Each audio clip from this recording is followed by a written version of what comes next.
Для того, чтобы справиться с грибами, здесь нужен, конечно, комплексный подход. Дрожжи – это и есть грибы особого вида. Убить плесень вообще практически невозможно. И образуются кандидозы и, например, стоматиты, да? Это псориазы, это экземы, это нейродермиты. Нужны правильные противогрибковые программы. Антибиотики здесь точно не в помощь.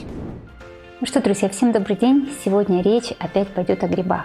С ними бороться сложно, но если понять их привязанности, мышление, точно можно их преодолеть. Конечно, это не быстрый путь. В небольшом количестве грибы и другие микроорганизмы могут жить внутри нас и вообще не приносить нам вреда. Есть даже виды, которые приносят нам пользу. Но если они превышают норму и размножаются, они уже несут явную угрозу для нашего здоровья. В предыдущих видео я уже говорила, как они размножаются, что у них есть генетический код, что их грибница – аналог сети интернета, и между сегментами грибниц существует точная взаимосвязь, что у них есть интеллект.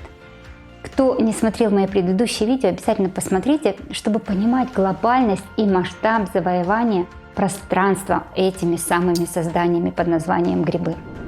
Итак, поговорим сегодня об опасных грибах, которые несут действительно вред для нашего организма. Один из самых распространенных видов – это кандида. И у нее есть порядка 20 подвидов. Одна из самых распространенных – альбиканс. Она может распространяться по всему организму и предпочитает теплые и влажные области. Если кандида попадает в кровоток, она может вызвать поражение клапанов сердца, поражение печени, селезенки, поражение нашей костной ткани. Грибы очень любят все сладкое и дрожжевое. Они просто тащатся от этого всего. И если их продолжать кормить, то они и будут продолжать развиваться. К примеру, вы открываете свою хлебницу и там видите хлеб с плесенью. Если хлеб убрать и оставить кусочки с плесенью, то со временем она погибнет, так как еда у нее просто-напросто закончится. Плесень очень любит также все белковые продукты. Ей, так же как и нам, необходимы аминокислоты. Смотрите, как готовится хлеб. Вот берется мука, добавляется сахар, добавляется масло, дрожжи. Дрожжи – это и есть грибы особого вида. Дальше все помещается в температуру 37 градусов. Создается влажность, и под воздействием кислорода грибы начинают размножаться и реанимироваться. И абсолютно неважно, что до попадания в эту комфортную среду дрожжи десятилетиями лежали в каком-то замороженном или в сухом виде, например. Убить плесень вообще практически невозможно. Поэтому бессмысленно пережаривать хлеб или лаваш, который хотя бы в одном месте был поражен грибком. И на самом деле грибы совершенно разные, и они разделяют участки поражения между собой. Да, то есть, к примеру, одни грибы поражают лимфатические узлы, другие поражают лимфатические узлы, например, под грудью, одни под грудью, другие в паху, поражают ногтевую пластину, слизистые оболочки, и образуются кандидозы и, например, стоматиты. Да? Дальше они могут поражать слизистую желудка, еще какой-то вид грибов может поражать влагалище, также может поражать кожу, эпителий, то есть и это все разные подвиды грибов. И, естественно, если поражение кожи идет, это псориазы, это экземы, это нейродермиты. Попасть в организм им очень просто.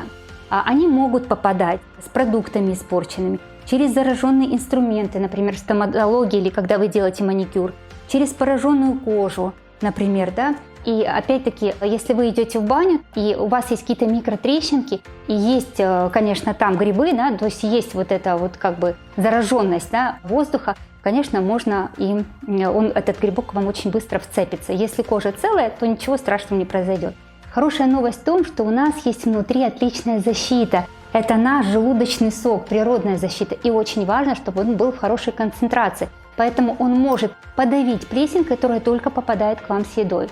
Все, что шелушится, все, что трескается, все, что вот мокнет одновременно, да, все, что имеет творожный вид, это признак, что у вас могут быть грибы. Если у вас, например, обложен язык белым налетом, это однозначно проявление гриба. Еще гриб умеет тщательно приспосабливаться, и грибковые поражения не болезненны, так как он перекусывает нервные окончания, которые подходят к коже. И если бы гриб вот эти нервные окончания не повреждал, больной, у которого большая часть кожных покровов поражены тем же псориазом, получил бы просто болевой шок. Главная зона локации грибов в области главных лимфатических узлов, так как это зона межклеточного пространства. И сюда он попадает с током крови из пищеварительного тракта. Все наши лимфатические протоки заканчиваются лимфатическими узлами. Именно здесь происходит фильтрация лимфы. Чисто идет в одну сторону, а грязная в другую сторону. И, естественно, выводится из организма. Если вы почувствовали боль в коленном суставе, что там может, например, болеть? Кости не болят, хрящевая ткань безболезненная. Так как нет болевых окончаний, между нашими хрящами находится жидкость. И она действительно, то есть эта зона безболезненная. И сзади, за суставом, есть лимфоузел. И если есть грибок, он будет подниматься вверх, и лимфоузел его задержит. И в этот момент грибы перестанут пропускать воду наверх. Тогда сустав начнет пухнуть, и начнутся различные болевые ощущения. Когда организм начнет, конечно, в этот же момент бороться, поднимет температуру. И для того, чтобы усилить микроциркуляцию, к суставу придут вот те самые лейкоциты. И, конечно, врач назначит вам обезболивающее.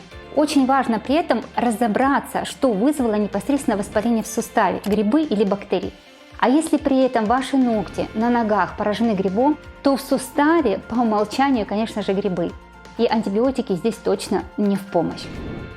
Если вы поставили перед собой цель справиться с грибом, в первую очередь нужно разобраться с едой.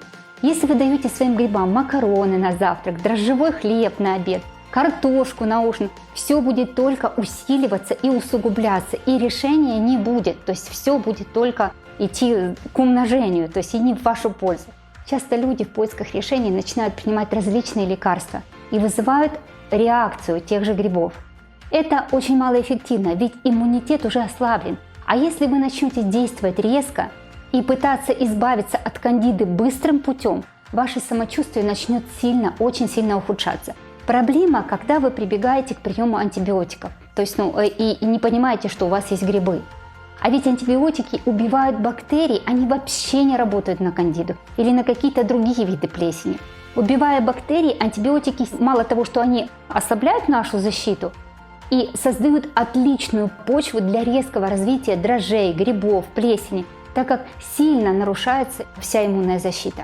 И всегда, когда иммунная система ослаблена, кандиде легко проникнуть в наш организм. Симптомы при наличии кандиды в нашем организме, они могут быть абсолютно разные. Вообще может быть просто общая слабость, могут быть боли в суставах, может быть нарушение в работе пищеварительной системы, может быть нарушение в работе центральной нервной системы. То есть вы можете ставать раздраженными, то есть и первое, что вы должны, если вы поставили с собой цель побороться с грибами, вы, конечно, должны убрать сахар и лактозу, потому что это любимые лакомства грибов. И, конечно, молочные продукты нужно тоже минимизировать. Нужно добавить в ваш рацион масла с антигрибковым действием. То есть это очень важно понимать, потому что масла очень хорошо работают. И на марафонах я подробно говорю о разнообразии этих масел. Вы наверняка замечали, что растительные масла не покрываются плесенью. Это связано с особыми фитонцидными веществами, которые находятся в их составе, потому что они научились сами себя защищать. И такие растения мы с вами можем использовать в свое же благо. Дальше. Добавить в рацион кислые ягоды, то есть это тоже важно. Можно добавить чай из живицы, чай с чабрецом. Отлично работает тимьяновое масло. Экстракт семян грейпфрута очень хорошо работает. Эти средства хороши для уничтожения грибка, дрожжей и плесени. Для того, чтобы справиться с грибами, здесь нужен, конечно, комплексный подход. И питание, и убрать то, что способствует кормлению. И еще очень эффективно, вот у меня это пункт номер 3, это интервальное голодание. То есть о нем много говорят.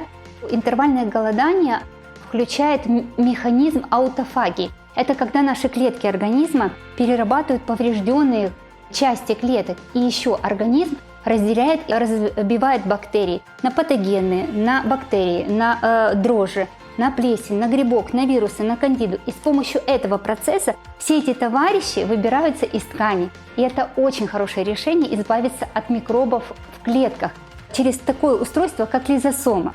То, что уничтожает, в принципе, мусор. Если вы будете продолжать есть 7 раз в день, процесс очищения так никогда не наступит. Ведь вы будете есть часто с целью поддержания сахара в крови. На развитие кандиды может также повлиять, конечно, и стресс непосредственно. Конечно, нужны правильные противогрибковые программы, безусловно. Они должны быть органическими, они должны быть очень правильно подобраны в соответствии с вашими физиологическими особенностями. Кто столкнулся уже с данной проблематикой и кому нужна помощь, всегда можете обратиться ко мне. Написать в комментариях под этим видео ваши вопросы, я обязательно на них отвечу. Кому нужна индивидуальная помощь в подборе подробной программы, можете обратиться ко мне лично. Все контактные данные есть под этим видео. На этом у меня все. Я благодарю, что вы досмотрели это видео до конца. Пока!